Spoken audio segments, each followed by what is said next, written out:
Rider fans, and welcome to the Bronx Hot Seat, our show that gives you an up-close and personal glimpse into some of our team, student athletes, and coaches.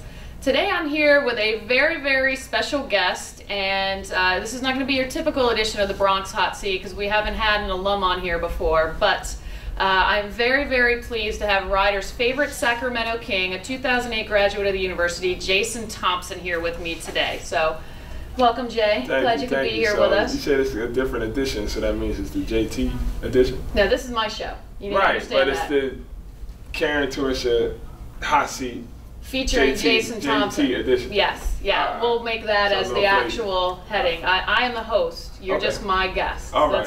It's not something I'm used to, but go ahead. Yeah, I know. But I know that you're the celebrity, but see here still, I am still the celebrity back here on this campus, even though you may be one out in Sacktown. Thank you for having me. Okay. Thank you. You're welcome. As always. Get used to this kind of banter if you're watching, because this is probably what's going to happen. I've known him since he was a scrawny little 18-year-old, and now he has just blossomed into such a wonderful young man. A 25-year-old man, yes. So, yes, I see that. I see that. You have facial hair now. Many of you probably already know Jason from a standout career that he had here at Rider from 2004 to 2008. As a senior, he was also the 2008 MAC Player of the Year and the Haggerty Award winner as well. He graduated with 2,040 points and 1,171 rebounds, and he was one of only 96 players to have both 2,000 points and 1,000 rebounds in his career. And then I think most notably everybody knows Jason obviously because he was the 12th pick in the 2008 NBA draft for the Sacramento Kings. So now about to enter his 5th season with the Kings. We're going to spend a little bit of time talking to Jason about his time as an NBA player, about his memories of Rider, and then we're going to put him on the hot seat and ask him some burning questions that I'm sure everybody wants to know that Jason probably doesn't want to answer. So, without further ado, officially welcome Jason, or JT as I will probably refer to him throughout this show, to the hot seat. So again, thanks for joining us. Pretty warm. It is pretty warm, and actually we have the AC turned down in here. So, but I don't know if you've seen previous episodes of the show. Just nod and actually say that you have. Yeah, I've seen it on YouTube. It's very popular. Yeah. But we'll ask you some questions, put you on the hot seat, and I swear we'll get you out of here without any harm. Problems. Possibly, without any problems. All right. So, first of all, let's just start with, it's great to have you back here and get a chance to catch up with you. I know it's been a really, really busy week for you. Obviously, I saw you here at camp on Monday. I know you had to fly back to Sacramento, and now obviously you're back here today. I guess you had to sign a little bit of an important piece of paper back in Sacramento. So talk to me a little bit about the whirlwind week that you actually have had, and have you had a chance to kind of breathe and really take in the fact that you just signed a multi-year, multi-million-dollar contract with the Kings? Yeah, I mean, it's been a crazy week, or just crazy month of just free agency. It started July 1st, where teams can negotiate, and I was a restricted free agent, which for people that don't know what a restricted free agent is you can get offered by any team, and the Kings have a certain amount of time to match it. And pretty much the word around the street was that the Kings were going to match whatever that was offered to me. So even though that there were teams interested, that everything was pretty much on the low. But it was tough too, because I wasn't really allowed to work out. I work out 2 to 3 times a day. And you have people, agents and people telling you that don't get injured, because then it's going to limit the amount of years or money that you're going to be able to receive. So I came here on Monday, wanted to work out and with the kids and stuff like that. But it's just good to be back at Rider. A lot of people give me a lot of respect, even though the games are late, at 10 o'clock and things like that. But it's been a good thing. And then on Wednesday I came, spoke to the kids, told them kind of my story of high school and growth spurts, and telling them that never limit yourself as a player, if you're a big man or a guard or basketball wise. And then when my message that I give out is not just about basketball, it's about life as a man or a woman too, off the court as well. And then I went to then I had a 6:30 flight, a.m. flight. Wednesday morning or Thursday morning. Thursday morning I had a flight, and pretty much I had to go all the way out there, which is 5.5 hours, to get my physical in front of the Sacramento doctors and all that type of stuff, which took, you should think a physical probably takes 30 minutes, and it took about 3 hours. What do they have to do for you? You do pretty much you know, all the wirings, the heart, the what is it, the EKG? EKGs, yeah. Right, that type of stuff. Then you have to do a treadmill for about 20 minutes with incline and things like that, and this very small treadmill, so they kind of set you up for failure a little bit. But then, you know, you just do that just to see, you know, how, because obviously, you know, if they're going to sign you with a contract, it's a big investment. Right. And they don't want you to have any problems, and you have to go and see if you have any limbs messed up, you know, x-rays, broken bones, you know, history in your family if they have any illnesses and stuff. So it's a long process, but obviously that trip that people would think, why would you do that, is definitely worth it. Yeah, I think the piece of paper you signed was probably So after I passed all the tests and then signed the contract, then it was definitely a great day. And then what time was your flight then? Then I pretty much just stayed there, and then my flight was, I got in around maybe like 11 a.m. Thursday, and then left at 10:50 p.m. that same night. Right. And had a delay there, then got there, then got to Atlanta, had a delay there, and then had a delay to even get my bags and stuff. Getting into Philly, and then once you got to Philly, we finally got here. So and we were all hounding you. Exactly. Where were you? Right. Where are so you? you know, so it's just good that you know, people understand the things that I go through, and that I try to sacrifice to make sure everyone's happy. So I know, you know, with the Kings, they had given you the qualifying offer prior to the free agency, which, you know, you could have taken, or you could have said no, I don't want to do that. What led you to the decision to just go ahead and sign again with the Kings? Well, one, I mean, people that don't understand the contract process automatically they see money and they never seen that type of money before. Would say, why would you not accept it right on the thing? But I was blessed in a situation where, you know, I had other teams looking at me, and you know. Who were some of those other teams? Can you say? Well, I mean, I don't think I can really say, but because, you know, some situations it was close of going there rather than where I was at. Not saying that I didn't want to be in SAC, but you know, I just wanted to try to test the waters out a little bit. You know, with signing trades, the collective bargaining agreement, and all this type of stuff, from 2 years is a big difference of, you know, how much you can get, what players have to come in if you want to go on a certain team. Right. And then if you wait for other teams, then that same offer that you might get will not be there. Right. It may not be there. It may not be as much, or it may not be as many years. And So I you're didn't know that. Yeah, and I didn't know that during the process that's how it went. Right. So for me, you know, depending on, you know, what time I wanted to make that decision, that was definitely in the back of my mind. Good. So as I mentioned before, you're now going into your 5th year as an NBA player.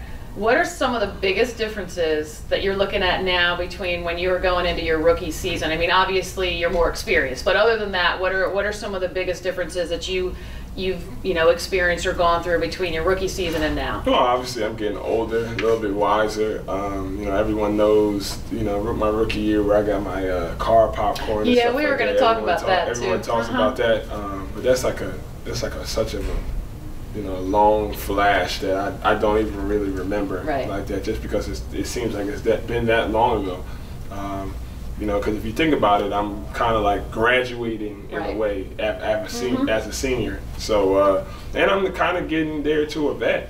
So I'm trying to teach people my experiences to younger guys, and they're coming to me for advice. And it's just not young kids that are at camp or you know, elementary or high schools or colleges, but it's, you know, grown men as well. Right. So that's kind of weird too. So staying on the rookie topic, like you kind of referenced the infamous popcorn incident, and I know the first-year players typically get, you know, special type of treatment from the veterans.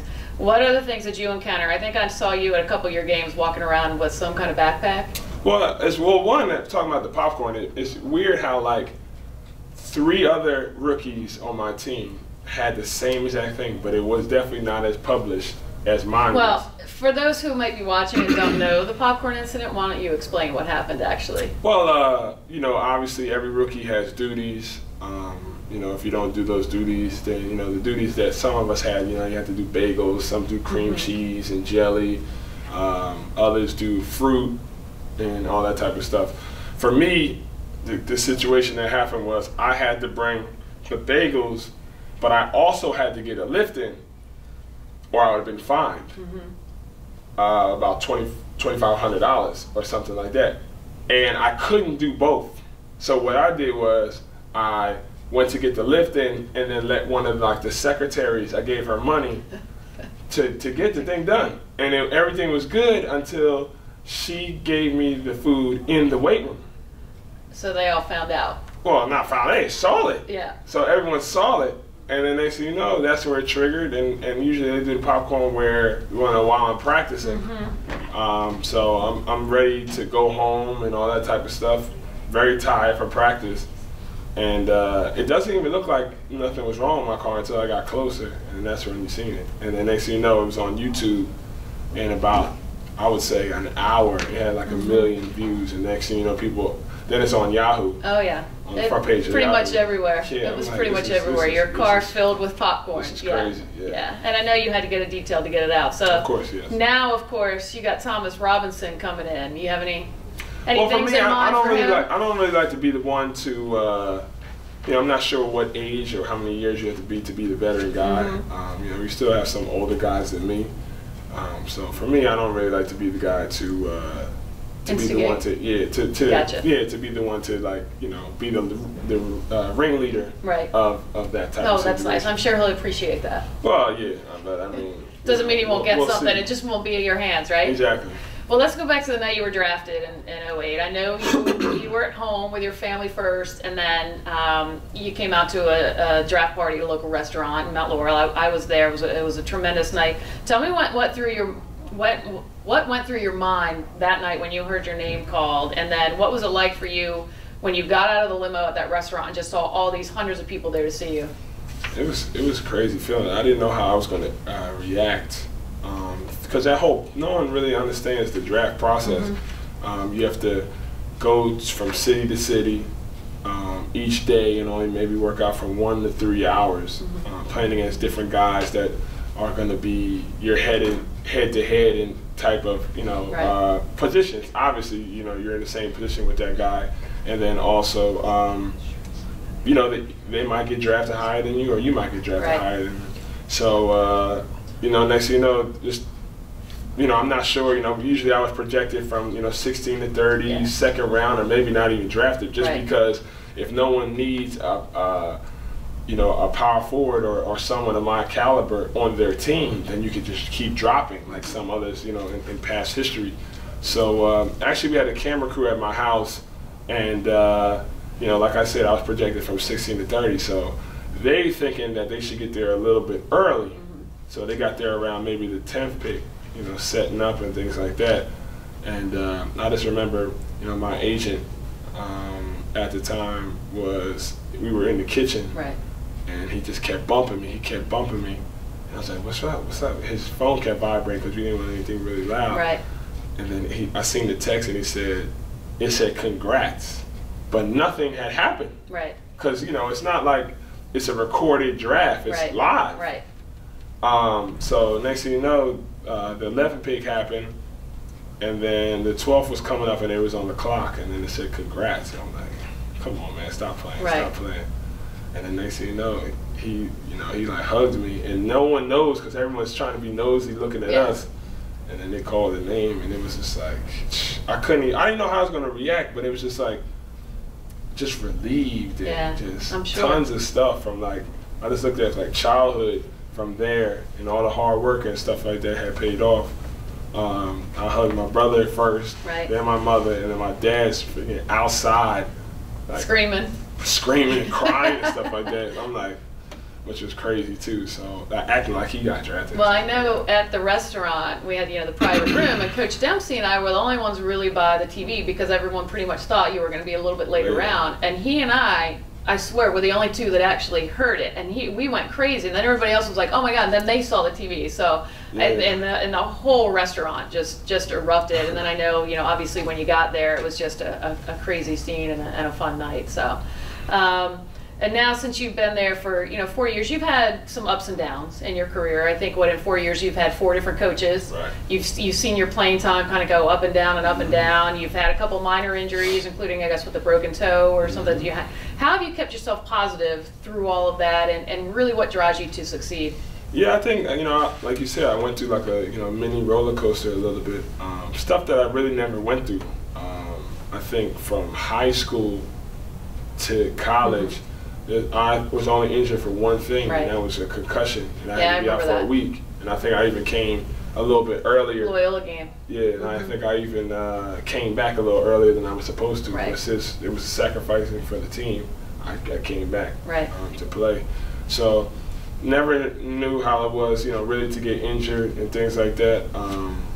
Stability of a coach.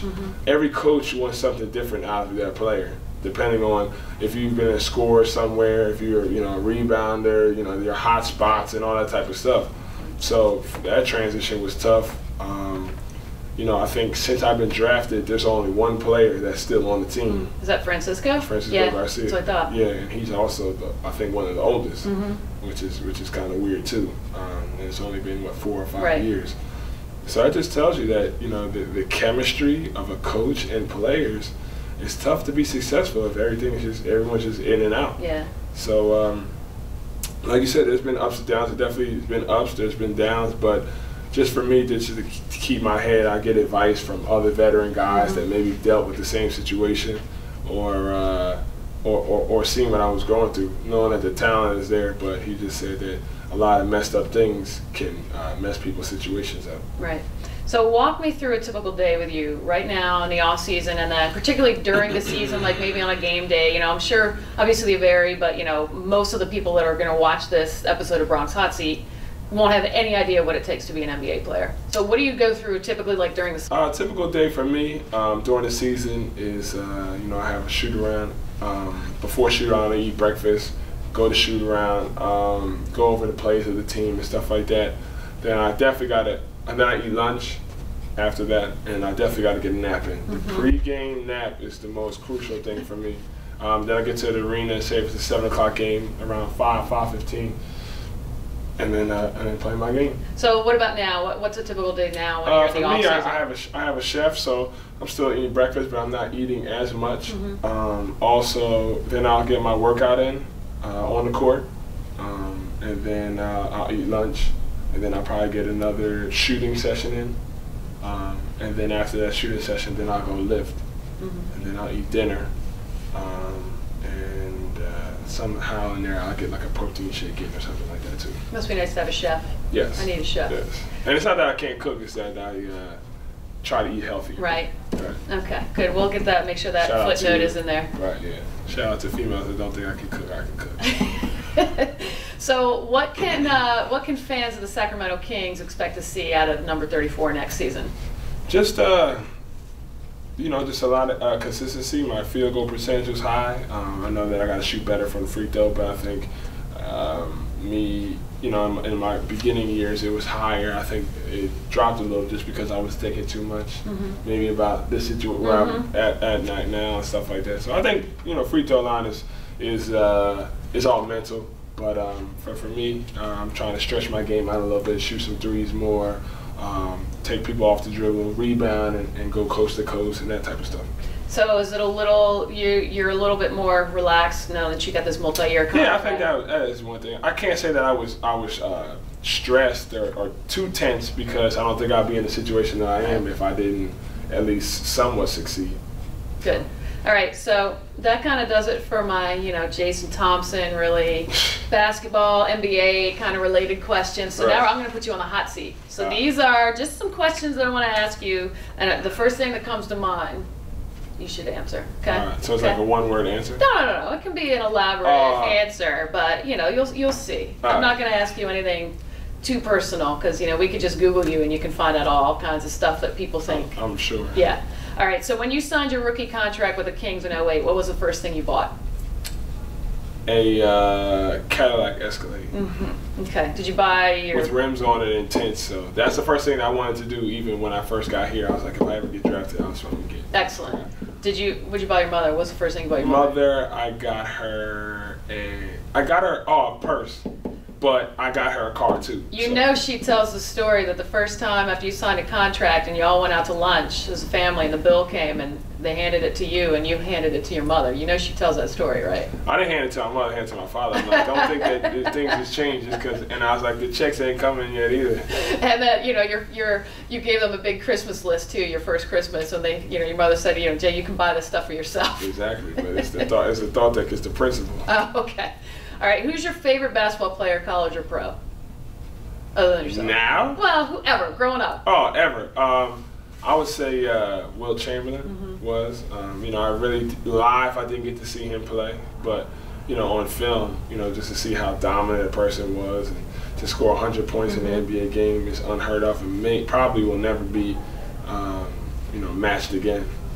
When you're not playing, what's your favorite thing to do other than spend time with your family?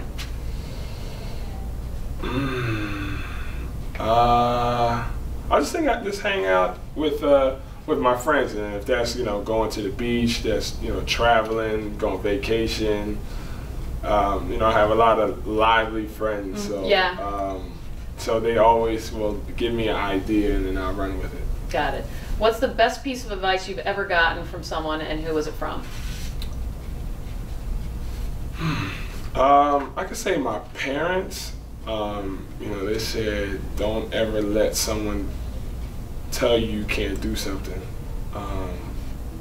With hard work and if you're around the right people, then your dream can come true. Good.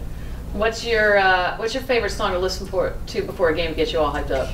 That's funny how it's a couple things. Now it's kind of different just because of the season and there's new songs now. So I could say "Burn" by Meek Mills and Big Sean. But I remember like when I was in China and there wasn't much music at all, obviously out there, and I kept playing the game, Put You on the Game by the Game, and I played it every time. What's your best memory of your time here at Rider? I mean, other than getting to know the wonderful administration that's here, like me. Can y'all see my eyes? What was the best time? Best memory of your time here? I'll say cutting the nets down it's two. Cutting the nets down my senior year. We had a lot of pressure on us. Actually, every senior started. Yeah. Didn't have the best start, but we finished strong. And also the ESPN game, the first ESPN game here, my rookie year, when Jerry Johnson and all them were here. And the third one was when we went to Siena and we were underdogs, and we went to halftime up by 30. 30 on and TV. We still on ESPN, right? And we were still up. We still won, but they tried to come back, but that was definitely memorable too. If you didn't have a career as a professional basketball player, what would you be doing? I'll do something with TV and radio. You try to be in my seat right now, right? Right. Well, yeah. I mean, I would be the hot seat because I'm in the seat because I'm hot. I just try to let everyone pretend that. That's why I give them the hot seat. But why do you think it's called the hot seat? But I'm in the hot seat. You're on the hot seat. Right, because I'm hot. I am the hot seat. Oh wow! You see my eyes again? No, I'm just saying. Yeah. So. Okay. So you'd be doing something in broadcasting? Yeah, like I want to be like an analyst or have on a radio show or something like that. So where do you see yourself in 10 years? I think doing something with hopefully maybe still in the league. Yeah, still playing. But life after basketball, be some analyst. Do something with NBA TV or TNT or Comcast or something like that. Awesome. Well, that does it. I let you off easy. Yeah, you did. I could have asked you a couple really incriminating ones, but I decided, I mean, I didn't want to embarrass you on. You ain't got to embarrass me. You can ask me. Go ahead. No. That's all right. That's all right. So, hey, many thanks to Jason Thompson for joining us today on the Bronx Hot Seat. We wish you the best of luck in your career, and especially this year. We're all watching. I know I stay up late, and I get to watch you too on NBA TV. A lot of times I have the package, so pretty much the only NBA games I watch are the ones that you play in. So I appreciate it. Yep. You might just be saying that about me. No. I swear to God, I'm not anybody. I'm just messing with you. You talk to anybody, they'll tell you that I'm not an NBA fan for the most part, but I will watch the Kings. So you go back and you tell the Kings just how valuable you are because they've converted a non-NBA fan into watching when your I team. have time, I'm always on Bronx vision to watch my rider bikes. Well, I appreciate that, and your brother does the same. He'll be over in Italy, and he's texting me trying to, figure out how we can log in and watch. So, Exactly. Yeah. So, hey, for more information on rider athletics, please visit our website at gobronx.com. I'm Karen Torship. Thanks for watching, and go Bronx.